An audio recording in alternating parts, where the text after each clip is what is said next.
अस्सलाम वालेकुम everyone, hope you all are doing well and doing great. आप लोग सब कैसे हैं मुझे ज़रूर बताइएगा। मैं बिल्कुल ठीक हूँ और आज आपके लिए बहुत ही ज़बरदस्त और अमेजिंग टिप्स एंड ट्रिक्स लेकर आई हूँ। तो चलें जी, बिना टाइम वेस्ट किए अपनी टिप्स को स्टार्ट करते हैं आपको बताना। और टिप नंबर 1 बहुत ही अमेजिंग है। जैसे कि आपको पता है सर्दियाँ आ गई हैं और इस वजह से जो है ना वो घी वगैरह जम जाता है। अगर आपने देसी घी रखा हुआ है तो वो भी जम जाता है, और अगर आपने कोई डालडा का घी रखा हुआ है तो वो भी जम जाता है। तो हमें बहुत दिक्कत होती है क्योंकि हमने नाश्ते में बनाने होते हैं पराठे वगैरह, तो घी इस तरह से जमा हुआ हो तो उसको उतारना बहुत ही मुश्किल होता है और लगाना भी बहुत मुश्किल होता है।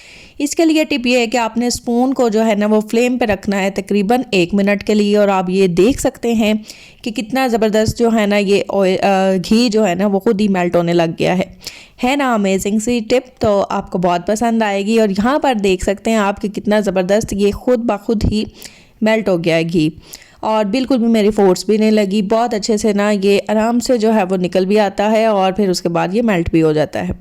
चलते हैं जी सेकंड टिप के तरफ, जो कि बहुत ही इंटरेस्टिंग है।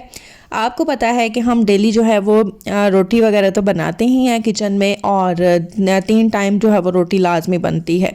लेकिन हम जो है ना वो अपने चकले और बेलन को जो है वो अनकवर्ड रखते हैं, और रात के टाइम तो बहुत खदशा होता है कि काकरोचेस वगैरह आ जाते हैं या फिर चूहों की आमद होती है किचन में। तो इस वजह से जो है ना वो हो सकता है कि इसके ऊपर भी ज़रूर चढ़ते हों।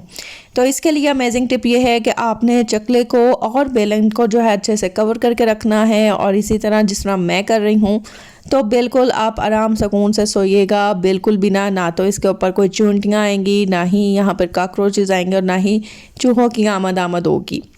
तो हो गई ना ये भी अमेजिंग टिप। चलते हैं जी नेक्स्ट टिप के तरफ, और आज की ये टिप आपको बहुत पसंद आने वाली है क्योंकि ये टिप है जी बहुत ही अमेजिंग। आपको पता है कि आजकल शादियों का सीज़न है और आपने ट्रैवलिंग करनी होती है। आउट ऑफ सिटीज़ भी जो है ना वो बहुत सी शादियाँ होती हैं जो कि आपने अटेंड करनी होती हैं, और इसके लिए अमेजिंग जो है ना आपके साथ मैं टिप शेयर करती हूँ कि ज्वेलरी बॉक्सेस को तो अब आप अपने साथ रख के लेकर जा नहीं सकते हैं क्योंकि बैग में इतनी स्पेस ही नहीं होती है। और इसके लिए टिप ये है कि जिस तरह से ये ऐनक के केसेस होते हैं तो इनको आप जो है ना यूटिलाइज़ कीजिएगा, और इसमें जो है ना आप अपनी ज्वेलरी वगैरह रख सकते हैं। तो बहुत ही ईजीली जो है ना इसमें ज्वेलरी भी आ जाती है, और आप इसको कवर करके जो है वो अपने बैग में रख लें, हैंड बैग में रख लें, या किसी भी बड़े बैग में आप रख सकते हैं, और आपको जो है ना वो ज़्यादा ज्वेलरी बॉक्स का जो है ना वो बर्डन भी नहीं उठाना पड़ेगा। तो इसी तरह अपनी ज्वेलरी आप रखें और इस तरह से ये सेफ भी रहेगी और स्पेस भी कम लगेगी। बहुत ही ज़बरदस्त टिप हो गई ये भी।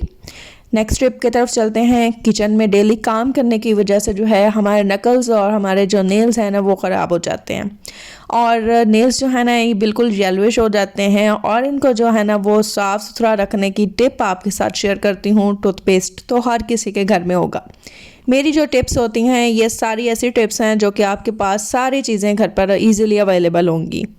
यहाँ पर जी हम टूथपेस्ट लगाएंगे। टूथपेस्ट आप कोई सा भी ले सकते हैं। मेरे पास कोलगेट था तो मैंने कोलगेट ले लिया। अगर आपके पास मेडिकम है, सेंसोडाइन है, व्हाट्सोएवर जो भी आपके पास है आप टूथपेस्ट ले लें। और घर में एक एक्स्ट्रा ब्रश तो लाजमी ही होता है, तो इस ब्रश के साथ आपने इस तरह से आज जो है ना वो करना है जैसे मैं कर रही हूँ। आपने रबिंग करनी है इसके ऊपर इस तरह से, और अपने नकल्स को भी और साथ में अपने नेल्स को भी ना अच्छे से आपने जो है वो इस तरह से मसाज कर लेना है।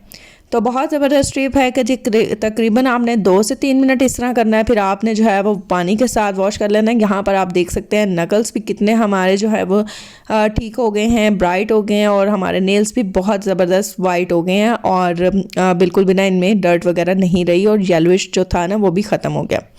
यहाँ पर जी अपनी लास्ट टिप की तरफ चलते हैं जो कि बहुत ही अमेजिंग टिप है। और हम लोग जो है वो ऐनक को साफ़ करने के लिए महंगे महंगे लिक्विड्स खरीदते हैं, जिससे हमारे जो है ना वो पैसे भी ज़ाया होते हैं और हमारी मेहनत भी काफ़ी लगती है, क्योंकि पैसे इस तरह फ्री में तो आते नहीं हैं, काफ़ी हमें मेहनत करनी पड़ती है, फिर ही हम पैसे अर्न करते हैं। और जो लोग अर्निंग करते हैं उनको अपने पैसे की बहुत कदर होती है। तो आज आपके साथ एक बहुत ही अमेजिंग टिप शेयर करती हूँ कि आपने इस तरह से महंगे महंगे लिक्विड्स नहीं ख़रीदने हैं। जस्ट ग्लासेस को क्लीन करने के लिए फ्रीज़र को खोलें और इसमें अपने जितने भी आपके चश्मे हैं सारे के सारे रखें तकरीबन 2 मिनट के लिए। आफ्टर डैट आपने इस तरह से निकाल लेने हैं ग्लासेस और यहाँ पर आप देख सकते हैं कि इसके ऊपर भाप आ गई हुई है। और अब आप इसे क्लीन कर लीजिएगा और बहुत ज़बरदस्त क्लीनिंग हो जाती है, ना ही इस पर कोई स्क्रैचेस आते हैं और ना ही इसके ऊपर कोई जो है ना वो गंदगी रहती है। यहाँ पर आप देख सकते हैं, आप टिश्यू पेपर के साथ भी क्लीन कर सकते हैं, आपने किसी रेशमी कपड़े के साथ नहीं करना, उससे जो है ना आपके ग्लासेस ख़राब होते हैं। तो यहाँ पर मैं आपको अच्छे से क्लीन करके दिखाती हूँ और आपको ये टिप बहुत ही अमेजिंग लगने वाली है। और अब आपका दिल जो है ना वो करेगा कि आप मेरे चैनल को लाजमी सब्सक्राइब करें, क्योंकि ये बहुत ही अमेजिंग टिप है। इधर आप देख सकते हैं कि हमारी जो ऐनक है वो कितने अच्छे से क्लीन हो गई है और ये सारे टिप्स आज मैंने आपके साथ शेयर किए हैं। आई होप आपको पसंद आई होंगी। अगर पसंद आई है फीडबैक लाजमी दीजिएगा। अपना ख्याल रखिएगा। अल्लाह हाफ़िज़।